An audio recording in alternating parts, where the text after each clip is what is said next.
Shri Mastan Rao Yadav Bida ji. Thank you, sir. Respected Chairperson, sir. I, on behalf of our Telugudesam Party and our leader, Sri Nara Chandrababu Naidu Garu, rise to speak on the Indian Ports Bill 2025, a landmark legislation that seeks to repeal and replace the Indian Ports Act 1908. Respected Chairperson, sir, the Indian Ports Bill 2025 rests on four core principles: modernization, transparency, environmental sustainability, and cooperative federalism. Recognition of maritime institutions. The bill gives statutory recognition to the Maritime State Development Council and the state maritime boards, enabling better coordination between the centre and the coastal states. Efficient dispute resolution. State governments must establish dispute resolution committees to adjudicate disputes between non-major ports, concessionaries, users, and service providers. Environmental safeguards and global standards. The bill mandates compliance with key global conventions like MARPOL and the Ballast Water Management Convention. Streamlined tariff setting.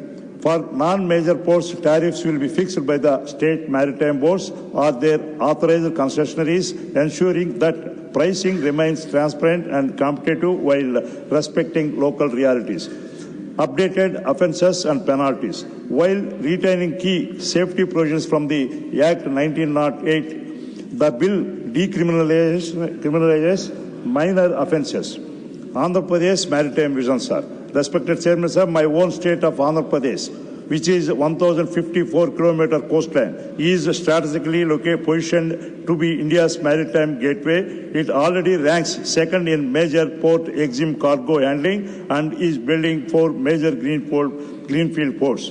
Under the leadership of our Honorable Chief Minister Chandrababu Naidu Garu, the state has adopted Andhra Pradesh Maritime Policy 2024, which key targets include at least one AP port among the top 20 global ports by 2047, handling 20% of India's total cargo by 2047, reducing port turnaround time to under 15 hours, training 5,000 maritime professionals by 2028, enabling a global shipyard to meet domestic and international demand.